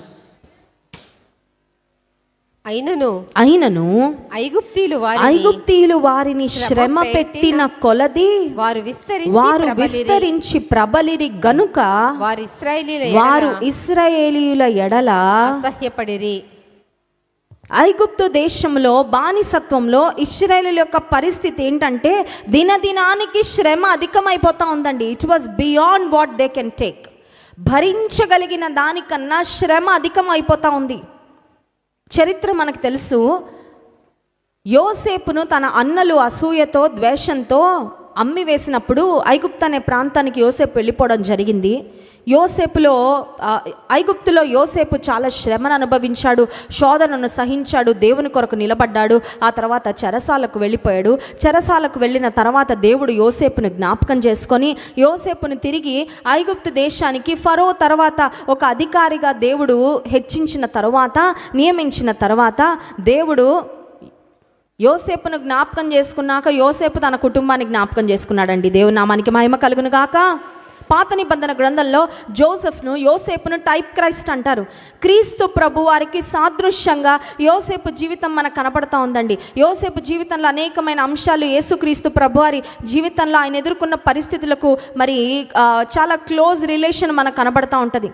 యేసుక్రీస్తు ప్రభువారిని కూడా ఆయన స్వకీయులు అంగీకరించలేదనే మాట వాక్యంలో చూస్తాం. యోసేపును అతని సొంత కుటుంబమే అంగీకరించలేదు, సొంత కుటుంబమే యోసేపును ద్వేషించారు. ఇప్పుడు యోసేపును మరి భయంకరమైన శ్రమకు తన సహోదరులు అప్పగించిన ఆ పరిస్థితిలో యోసేపును దేవుడు ఒకానొక దినాన హెచ్చించి దీవించిన తర్వాత, బైబిల్ గ్రంథంలో ఎగ్జాక్ట్గా ఎన్ని సంవత్సరాలు అని వ్రాయబడలేదు, కానీ చరిత్రకారులు చెప్పే మాట ఏంటంటే దాదాపు 13 సంవత్సరాలు ఐగుప్తు దేశంలో భయంకరమైన శ్రమను, బానిసత్వాన్ని యోసేపు అనుభవించాడు.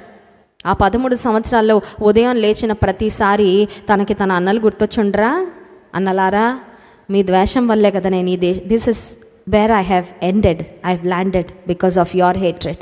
మీ ద్వేషం వల్లే నాకు ఈ కష్టం వచ్చింది, మీ అసూయ వల్లే నేను ఈ శ్రమ అనుభవిస్తూ ఉన్నా. నా కంఫర్ట్ జోన్లో నుంచి నాకు అన్ని సౌకర్యవంతంగా ఉంటే అమ్మ ప్రేమను నాన్న ప్రేమను నాకు మీరే కదా దూరం చేసిందని అన్నదమ్ముల మీద దినాలు గడిచే కొద్దీ, సంవత్సరాలు గడిచే కొద్దీ ద్వేషం పెరగాలండి.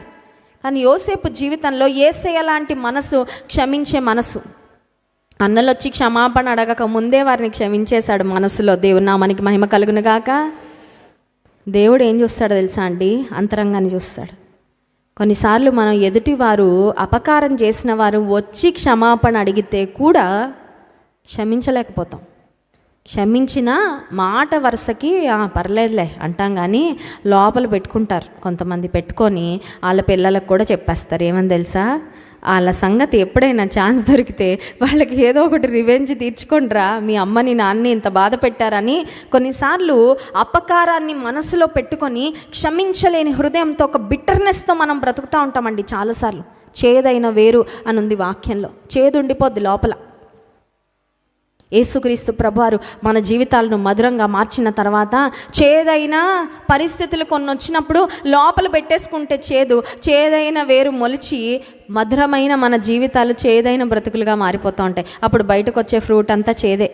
కానీ యోసేపును మనం గమనించినట్లయితే even before his brothers ever came in front of him and asked for forgiveness, Joseph has already forgiven them in his heart. హృదయంలో ముందే క్షమించేశాడు. అందుకే ఎదుటికి వచ్చి సాష్టాంగ పడుతుంటే లేవమంటాడు. బైబిల్ మూవీ ఒకటి ఉంటుందండి, జోసెఫ్ అనే ఒక మూవీ. ఐ థింక్ ఇప్పుడు యూట్యూబ్లో ఉందేమో, కానీ నేను చాలా కాలం క్రితం చూశాను. యోసేపు సహోదరులు వచ్చి ఏడుస్తా ఆయన కాళ్ళ మీద పడుతుంటే యోసేపుకి మనసు అంగీకరించదండి. లేవండి లేవండి లేవండి అంటూ ఉంటాడు. ఎందుకంటే ఎప్పుడో క్షమించేశాడు.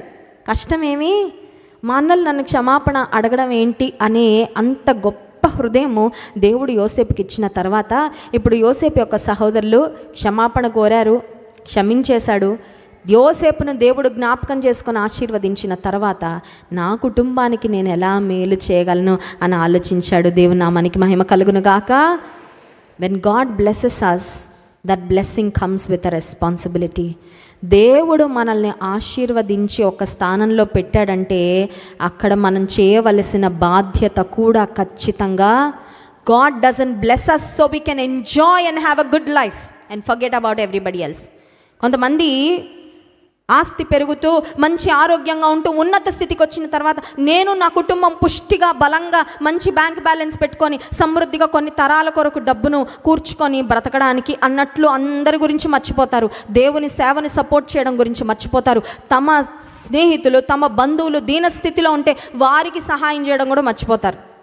కానీ దేవుడు మళ్ళీ ఆశీర్వదిస్తే ఒక బాధ్యతతో వస్తుంది ఆశీర్వాదం. అదేంటంటే నీవు ఆశీర్వదించబడడం మాత్రమే కాదు, నీతో ఉన్న వారిని కూడా నువ్వు జ్ఞాపకం చేసుకొని వారిని కూడా నువ్వు యూ హ్యావ్ టు లిఫ్ట్, లేవనెత్తాలి. యోసేపులో ఆ మనసు చూస్తామండి. యోసేపు యొక్క సహోదరులు అడగలేదు, కానీ యోసేపే అంటున్నాడు, నేను ఫరోతో మాట్లాడాను, నా సహోదరులారా మీరందరు రండి, నాన్నను కూడా తీసుకొని రండి, నేను మీ కొరకు I have provided everything for you. ఎంత గొప్ప మనసు అండి. మీకు మీ కుటుంబాలకు అందరికీ నేను సమస్తాన్ని సిద్ధపరిచాను, మీరు వచ్చి చక్కగా ఉండండి అని గోషెను దేశము ప్రాంతాన్ని ఫరో రాజుతో మాట్లాడి వారి కొరకు ఏర్పరిచిన తర్వాత ఇశ్రాయేలీయులు చాలా సంవత్సరాలు చాలా సౌఖ్యాన్ని అనుభవించారండి. They had a good time in Egypt. They had a good life in Egypt as there was a famine in Canaan. కనాను ప్రాంతంలో కరువు ఉన్నప్పుడు ఐగుప్తు దేశము ఇశ్రాయేలీయులకు ఒక ఆశ్రయముగా మారింది. కానీ కొద్ది కాలము, కొన్ని సంవత్సరాలు, కొన్ని వందల సంవత్సరాలు గడిచిపోయిన తర్వాత ఏ ఐగుప్తు వారికి ఒకప్పుడు ఆశ్రయమైందో అదే ఐగుప్తు ఇప్పుడు వారికి చెరసాలగా బందీఖానాగా మారిపోయింది. గమనించాలి. కొన్నిసార్లు మన జీవితంలో కూడా కొంతమంది వ్యక్తులు వస్తారండి. వచ్చినప్పుడు నువ్వేమనుకుంటావు తెలుసా? వీరు నాతో పరిచయం అవడం నాకు ఎంత భాగ్యం అనుకుంటావు, వీరు నాకు ఎంత సహాయపడుతున్నారు అనుకుంటావు, వీరు నాకు ఆశీర్వాదం అనుకుంటావు. కొన్ని సంవత్సరాలు గడిచిన తర్వాత ఎవరు నీకు ఆశీర్వాదంగా ప్రారంభమయ్యారో వారే నీకు ఒక శాపంగా మారిపోతారు. I'm talking about the reality of life. వాస్తవం మాట్లాడుతున్నానండి. ఏ వ్యక్తులైతే ఒకప్పుడు వీళ్ళు నాకు మేలు, వీళ్ళు నాకు దీవెన, వీళ్ళు నాకు ఆనందము, వీళ్ళు నాకు ఆదరణ అనుకుంటావో అదే వ్యక్తులు ఒకానొక సమయం వచ్చేసరికి నీకు అపకారం చేసే స్థాయికి వెళ్ళిపోతారు, నిన్ను బాధించే స్థితికి వెళ్ళిపోతారు, నీ వెనకాల గోతులు తవ్వే స్థితికి వెళ్ళిపోతారు, అన్నం పెట్టిన చేతి వేళ్లను కొరికే స్థితికి వెళ్ళిపోతారు. అప్పుడు నీకు అనిపిస్తుంది, ఒకప్పుడు వీరిని ఆశీర్వాదం అనుకున్నానే, ఇప్పుడు వీరే శాపం అయిపోయారేంటి? మనుషులంతే, సింపుల్. మనుషులు ఎవ్వరూ నమ్మదగిన వారు కారు. వాక్యంలో ఎప్పుడో వ్రాయబడింది ఆ మాట. ఏ ఐగుప్తు ఒకప్పుడు ఇశ్రాయేలీయులకు ఆధారముగా ఆదరణగా ఉందో యోసేపు కుటుంబానికి, అదే ఐగుప్తు ప్రాంతం ఇప్పుడు ఒక చెరసాలగా, ఒక ఇనుప కొలిమిగా మారిపోయిందండి. It was a place of slavery. ఇశ్రాయేలీయులు అణగద్రొక్కబడ్డారంట. ఎంత అనగద్రొక్కబడ్డారు. కానీ ఆసక్తికరమైన మాట ఏంటంటే నిర్గమకాండము 1వ అధ్యాయంలో ఇప్పుడు మనం చదువుకున్న లేఖన భాగం చూడండి. వారు శ్రమ 12వ వచనం, అయినను ఐగుప్తీయులు వారిని శ్రమ పెట్టిన కొలది వారు విస్తరించి హల్లెలూయా.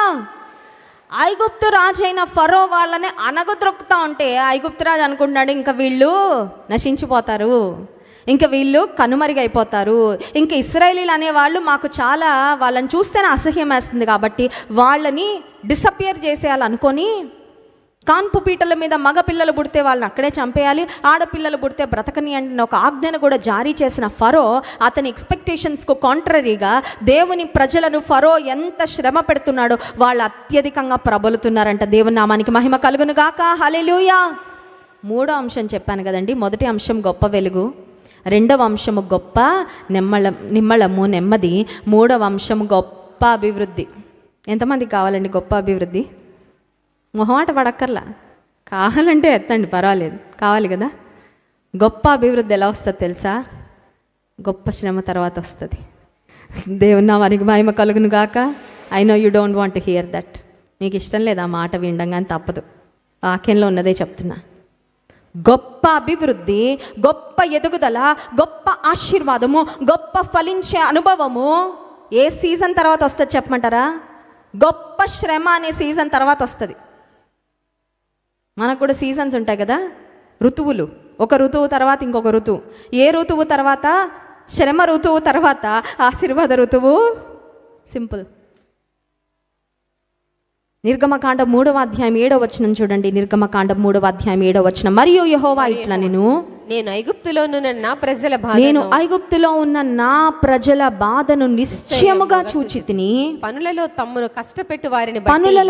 కష్టపెట్టిన వారిని బట్టి వారు పెట్టిన మొరను వింటిని, వారి దుఃఖములు నాకు తెలిసే ఉన్నవి. ఇశ్రాయేలులో శ్రమ ఎక్కువ అవుతున్న కొద్దీ మొర ఎక్కువ అవుతుందండి. They were crying out. కొన్నిసార్లు స్వరమెత్తి మొర పెడతాం, కొన్నిసార్లు కేక వేస్తూ ఏడుపుతో ప్రార్థన చేస్తాం. చేరుతుందా లేదా అని డౌట్ వస్తుంది ఒక్కొక్కసారి.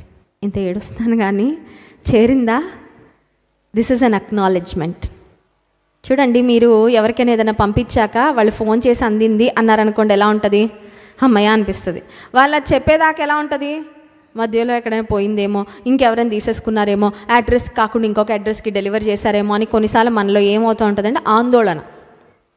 ఇశ్రాయేలీలు మొర పెడుతూ మొర ఎక్కువైపోతూ ఉంటే ఇప్పుడు God is giving an confirmation. It was an acknowledgement that was given to the Israelites. ఏడుస్తున్న ఇశ్రాయేలీలకు దేవుడు ఇస్తున్న ఒక మాట ఏంటంటే 7వ వచనంలో, నేను వారి బాధను నిశ్చయముగా ఖచ్చితంగా చూసా.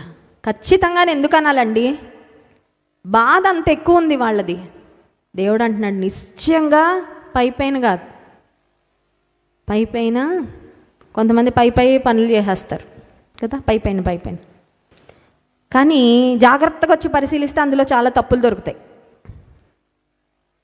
ఇశ్రాయేలీలు చాలా లోతైన బాధ వేదన గుండా వెళ్తూ they have cried terribly and they have made some deep prayers. చాలా లోతైన ప్రార్థనలు చేశారు, చాలా విపరీతమైన వేదన గుండా వెళ్ళారు. ఇప్పుడు దేవుడు అంటాడు నిశ్చయంగా చూశాను.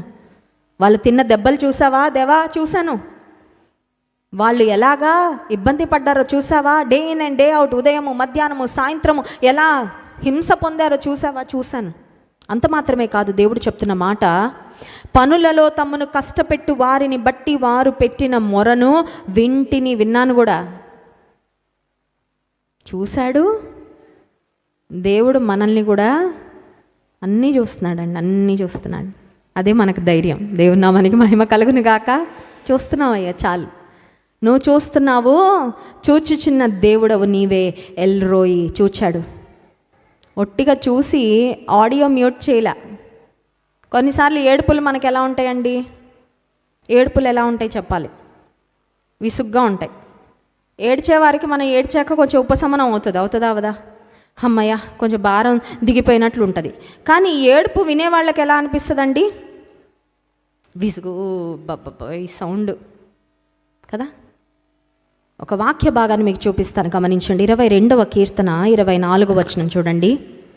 22వ కీర్తన 24వ వచనం. ఆయన బాధపడు వాని బాధను తృణీకరింపలేదు, వాని చూచి ఆయన దాన్ని చూచి ఆయన అసహ్యపడలేదు, అతనికి తన ముఖమును దాచలేదు. దేవుని నామానికి మహిమ కలుగును గాక.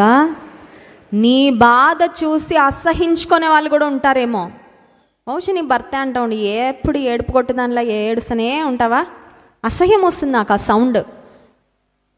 ఏడ్చినప్పుడు మన ఫేస్ ఎలా ఉంటుందండి? మనల్నే మనం చూసుకోలేం. ఏడ్చినప్పుడు ఎవరైనా సెల్ఫీలు దిగి స్టేటస్లో పెట్టుకుంటారండి, you put the brightest and the most beautiful smile ever కదా. ఫోటో ఎట్లా దిగుతాం, ఎంత అందంగా ఏ నవ్వులో కనబడతాం ఆ నవ్వులో దిగేసి ఏం చేస్తూ ఉంటామంటే, ఒక 10 దిగాక ఒకటి సెలెక్ట్ చేసి దానికి మెరుగులు దిద్ది దాన్ని ఏం చేస్తూ ఉంటారంటే, ఎందుకంటే అందరికి ఎలా కనబడాలి, ఏడ్చేది ఎవరు పెట్టుకోరు, ఎందుకంటే ఏడ్చినప్పుడు మనకి నచ్చం. ఏడ్చేవారి మొర కొంతమందికి అసహ్యాన్ని కలిగిస్తుందేమో. ఒకవేళ నీ ఓన్ ఫ్యామిలీ మెంబర్స్ అయి ఉండొచ్చు. Probably they are tired of listening to your cries. వాళ్ళు విసుక్కుంటారేమో. కానీ ఆయన బాధపడు వాని బాధ తృణీకరింపలేదు, దాన్ని చూచి ఆయన అసహ్యపడలేదు, అతనికి తన ముఖము నేను చూడను, ఇంక నా వల్ల కాదని కూడా దాచలేదంట. అంత నమ్మదగిన దేవుడు మన దేవుడు. హల్లెలూయా. నమ్మకమైన దేవుడవైనా నీవే చాలు యేసయ్యా. అందరం పాడదామా? నమ్మకమైన దేవుడవైనా నీవే చాలు యేసయ్యా. నేనేమై ఉన్నా, ఏ స్థితిలో ఉన్నా, నేనేమై ఉన్నా, ఏ స్థితిలో ఉన్నా, ఇంకేమి కోరుకోనయా, ఇంకేమి కోరుకోనయా. హల్లెలూయా.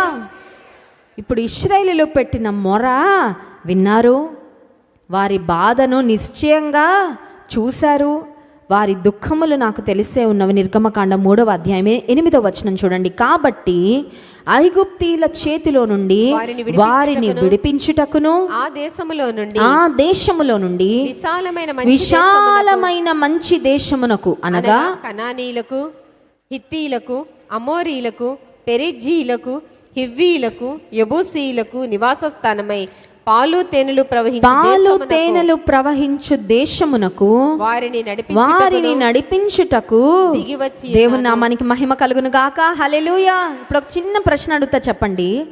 ఐగుప్తులో ఇంత శ్రమ లేకపోతే ఇశ్రాయేలీయులు అసలు కనాను గురించి ఆలోచించేవారా? బాగానే ఉందిగా, మాకు ఇంకెందుకు, పాతింట్లో సర్దుకుంటాం ఎప్పటిదాకా, ఇంకా సర్దుకోలేము అనేదాకా కదా. చాలామంది వచ్చి చెప్తాం, మా ఆవిడని అంటున్నానండి కొత్త ఇంటికి వెళ్ళిపోదాం, ఇంకో ఇల్లు కొనుక్కున్నాం అంటే ఇక్కడే నచ్చింది, ఎందుకంటే అలవాటు అయిపోయింది కదా కదా.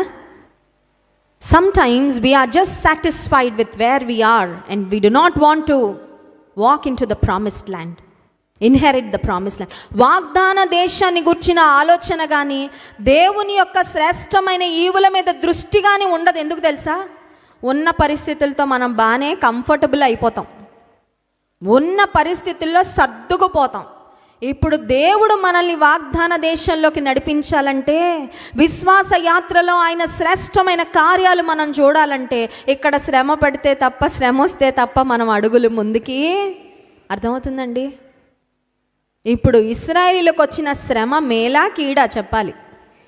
మేలే. ఇశ్రాయేలుకి అనిపించి ఉండొచ్చు, దేవా ఎందుకు మమ్మల్ని ఎంత శ్రమ పెడుతున్నారు.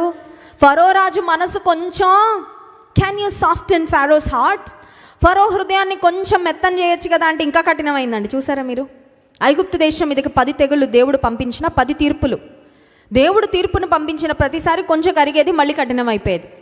ఎంత కఠినం అయిపోయేదంటే ఆఖరికి తన జ్యేష్ఠ పుత్రుడిని కోల్పోయే ఆ భయంకరమైన ఆ దేవుని ఉగ్రత వచ్చే వరకు ఫరో తన హృదయాన్ని కఠినపరుచుకుంటూనే, దేవుడే ఫరో హృదయాన్ని కఠినపరిచాడు. ఎందుకు? దేవుడు కొంతమంది హృదయాన్ని కఠినపరుస్తారండి మనకు విరోధంగా. ఎందుకు తెలుసా? ఆ శ్రమలో మనం దేవునికి మొరపెడితే ఆయన విశాలమైన మంచి దేశంలోనికి మనల్ని నడిపించడానికి. దేవుని నామానికి మహిమ కలుగును గాక. కాబట్టి దేవుని చిత్తంలో మనం పొందే శ్రమ అది మేలే, కానీ అది కీడు ఎన్నటికీ. నేను ఇంత నమ్మకంగా ఉంటున్నా కదా, ఇంత యథార్థంగా ఉంటున్నా కదా, ఇంతగా ప్రభు పాదాలు పట్టుకుంటున్నా కదా, వాయ్? దేవుడు ఒక మేలు, ఒక శ్రేష్టమైన మేలు, విశాలమైన మంచి దేశము, పాలు తేనెలు ప్రవహించే దేశంలోనికి నిన్ను ప్రవేశపెట్టాలని ఆయన ఆశపడుతున్నాడు. కాబట్టి నీకు ఇక్కడ ఇబ్బంది కలిగిస్తూ ఉన్నాడు. ఇబ్బంది ఇంకా ఎక్కువ అవుతున్నా, శ్రమ పెరుగుతున్నా, God is silent because he has a big master plan. దేవుని యొక్క ప్రణాళికలు కొన్నిసార్లు జరుగుతున్నప్పుడు మనకు అర్థం కాదండి, మొత్తం జరిగాక వెనక్కి తిరిగి చూసినా అప్పుడు అర్థమవుతుంది. మన పరిస్థితి ఏంటి తెలుసా? మనకి ఇప్పుడే అర్థమైపోవాలి అంతా. అవునా? Anyone there? ఇప్పుడే చెప్పాయే మొత్తం. నేను ఏ సంవత్సరానికి చచ్చిపోతాను, నేను ఎంత ఆస్తి కూడబెట్టేస్తాను, మా పిల్లలు ఏమైపోతారు, ఒక్కొక్కరికి ఎంతమంది పిల్లలు పుట్టేస్తారు, ఇక్కడ నుంచి 10 సంవత్సరాల్లో నా లైఫ్ ఎక్కడ ఉంటుంది, అన్నీ చెప్పే ముందే చెప్పి మనం ఆగలేమండి. దేవుడు అంటున్నారు, నువ్వు విశ్వాసంతో సాగుతూ ఉంటే ఎప్పుడు ఏం మాట్లాడాలో అది మాట్లాడుతూ నడిపిస్తా. You have to have that dependence on.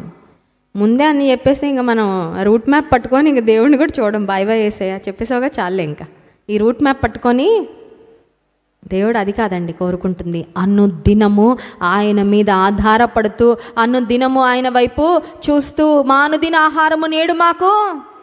ఈ ఇశ్రాయేలు ప్రతిరోజు చూడాలి ఆకాశం వైపు, అవునా కదా?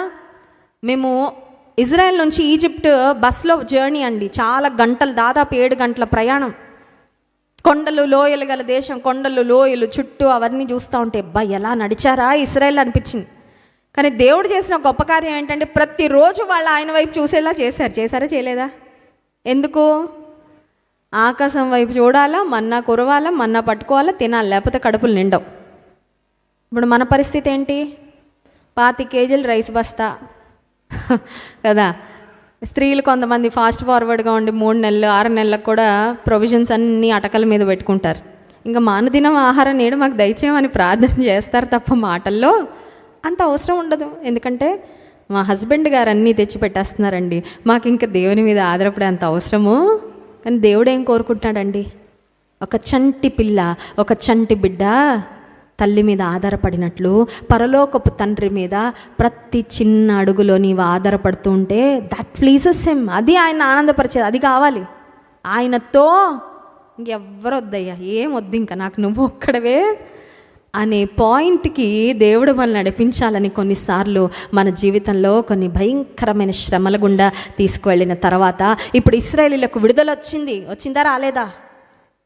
అద్భుతమైన గొప్ప విడుదల దేవుడు ఇచ్చిన తర్వాత వాగ్దాన దేశంలోనికి దేవుడు వారిని నడిపించిన తర్వాత ఇక వారిని శ్రమ పెట్టేవారు లేరు, ఇక వారిని అణగద్రొక్కేవారు లేరు, ఇక వారితో వెట్టి పనులు చేయించేవారు లేరు. అక్కడ they just have to enjoy the blessings. దేవుడు వారి కొరకు సిద్ధపరిచిన ఆశీర్వాదాలన్నీ అనుభవించడమే, అంతే వాగ్దాన దేశంలో. కానీ అది ఎప్పుడు వచ్చిందంటే గొప్ప శ్రమ, మొరపెట్టారు. దేవుడు వారి మొరను చూచిన తర్వాత 40 సంవత్సరాలు అరణ్య యాత్రలో God taught them dependence on him. ఆయన మీద ఆధారపడడం దేవుడు వారికి నేర్పిస్తూ పాఠాలు నేర్పిస్తూ, అనుకుంటా 40 సంవత్సరాలు ట్రైనింగ్ స్కూల్ కదా.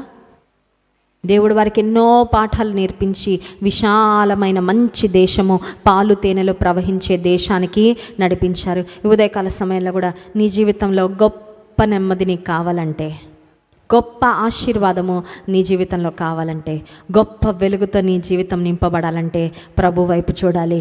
ఆయనే మన ఆధారం. కళ్ళు మూసుకోండి, ప్రార్థన చేసుకుందాం. అవకాశం ఉన్న వారందరూ మోకరించండి. అవకాశం ఉంటే దయచేసి మోకరించండి. ప్రభు వైపు చూద్దాం ప్రార్థనలో.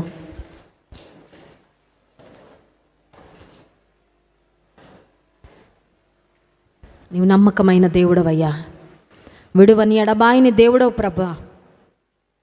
గొప్ప నెమ్మది, గొప్ప సమస్య, గొప్ప తుఫాను శిష్యులు ఎదుర్కొన్నారు. కానీ నీవు తుఫానును గద్దించినప్పుడు గొప్ప నిమ్మళమైంది.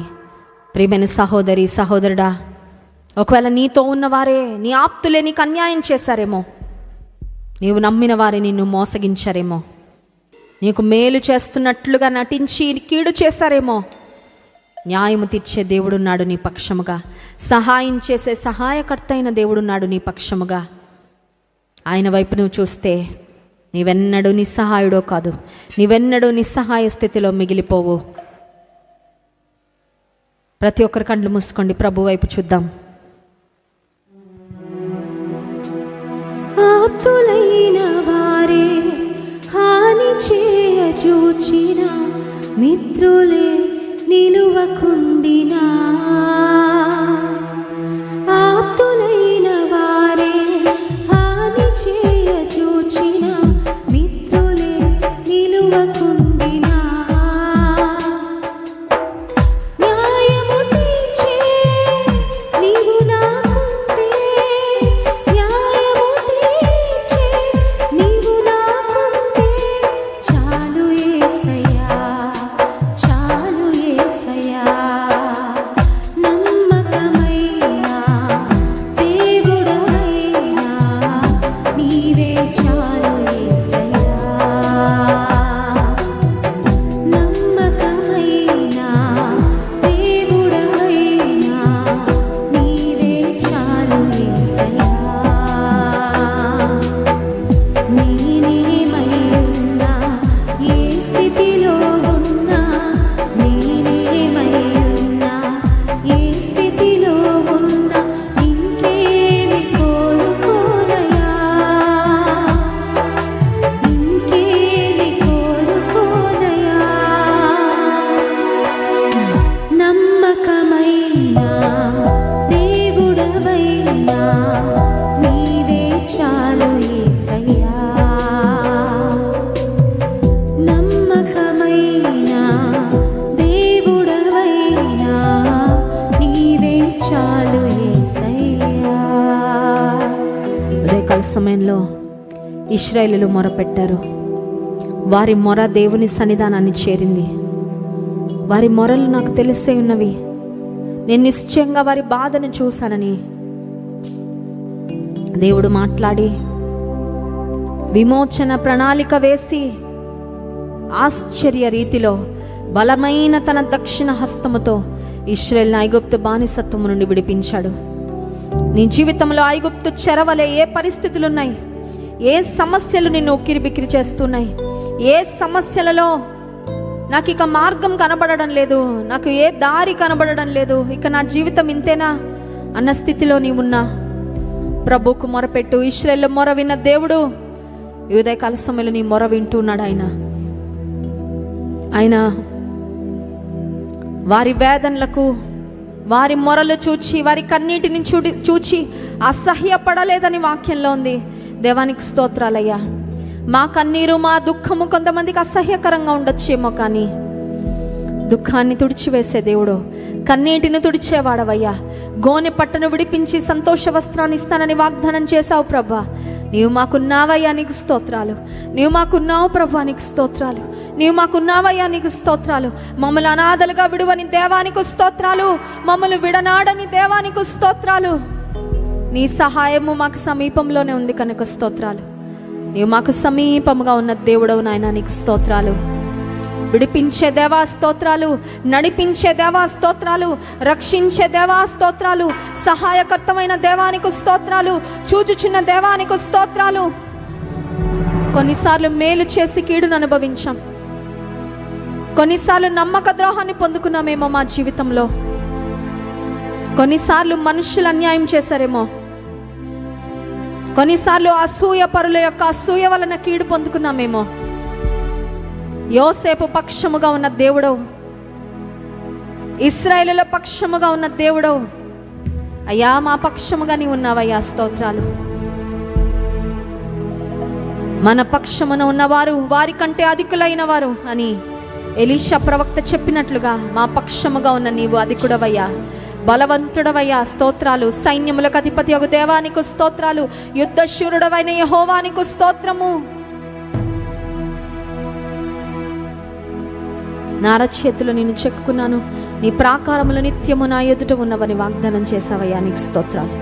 మా చుట్టూ అగ్ని ప్రాకారముగా ఉంటానని వాగ్దానం చేసావయ్యా, నీకు స్తోత్రాలు.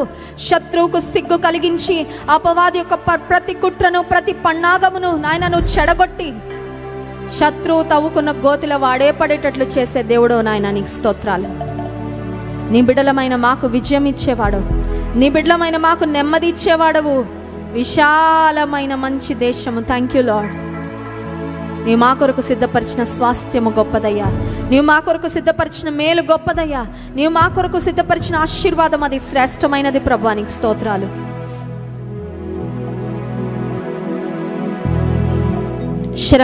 శ్రమలలో నీకు మొరపెట్టినప్పుడు మేము ఊహించని గొప్ప మేలుతో మమ్మల్ని నింపిన ఆయన, గొప్ప ఆశీర్వాదకరమైన స్థితిలోనికి, నెమ్మదికరమైన స్థితిలోనికి, సమాధానకరమైన స్థితిలోనికి మమ్మల్ని నడిపించే దేవానికి స్తోత్రాలు. ప్రతి ఒక్కరు నోరు తెరిచి నీ సమస్య ఏంటో ప్రభుకి చెప్పుకో, నీ కష్టం ఏంటో దేవునికి చెప్పుకో, నీ మనస్సులో ఉన్న వేదన దేవుని సన్నిధిలో కుమ్మరించుకోండి. ఆయన మన మొర వినే దేవుడు, ఆయన మనకు దగ్గరగా ఉన్న దేవుడు. He is not far from us. ఆయన పరిశుద్ధ ఆలయములో మన మొర విని, మన మొర ఆలకించి జవాబునిచ్చే మంచి దేవుడు ఆయన. తండ్రి నీకు స్తోత్రాలు.